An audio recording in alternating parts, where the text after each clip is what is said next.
Hey, welcome to The Walk. Redemption really is an amazing thing. Knowing that God wants to come along and make something new out of our lives, I think is really exciting, particularly when you think about the fact that we may be in the situation that we are because we've engaged in some kind of self-destructive behavior that is less than ideal. The amazing thing about Jesus' grace is that He wants to come along and give it to us no matter what, whether we deserve it or not. He says every time to you and me that He doesn't cast blame, that He doesn't come around and point fingers. He just wants to get in and show us how the parts of our lives that have become broken can be renewed. He loves us and He just wants us to experience redemption. But what happens if there are wrecked parts of our lives that we aren't the ones responsible for? It's very possible for somebody else in their brokenness to hurt us, to cause damage in our lives that breaks us. What do we do in those instances?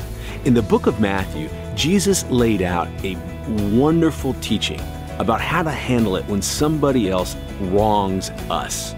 It's a simple, straightforward teaching that's actually been used for a long time by people that follow Jesus as a means of conflict resolution. It's a multi-step process that's fantastic for helping people work their problems out. But I think there's something in the first few lines of it that go beyond conflict resolution, that really have something important for us to understand about redemption. In the first few lines of Matthew 18, verse 15, we read this, and these again are Jesus' words. If your brother sins against you, go and show him his fault, just between the two of you. In our culture, we don't do this. When somebody wrongs us, we immediately get hurt, we get angry, we get miffed, and we may talk about it. We talk to all of our friends about it, we may rant on social media about it, but very rarely do we ever go to the person that hurt us and deal with it straight up.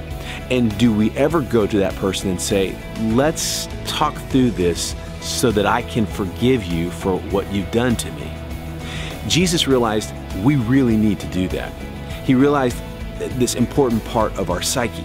We, the aggrieved party, become the agent of change. Because a lot of times, the one that hurt us, that person or those people, they don't even realize that they've done it. Or maybe they realize it, but they're too embarrassed to ever come to us and say, hey, I did this and I want to make it right.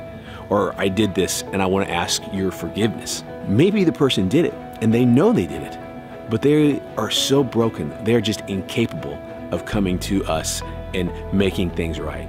Jesus knew that it would be near impossible for you and me to move forward in our lives and get healthy again with that bitterness inside. He said, let it spill out and then live life renewed. Forgive the person that wronged you. Now, it's important to know that forgiving somebody doesn't necessarily mean reconciling with somebody. Jesus is never asking His followers to put themselves back into a position to be hurt again by somebody who's still stuck in a self-destructive pattern. If the person that hurt you is so deep into their brokenness that they would hurt you again, then forgive them and move on with your life to a place where it's healthy. Let God's redemption take root in your life. Forgive them for what they've done. Be healthy and be redeemed.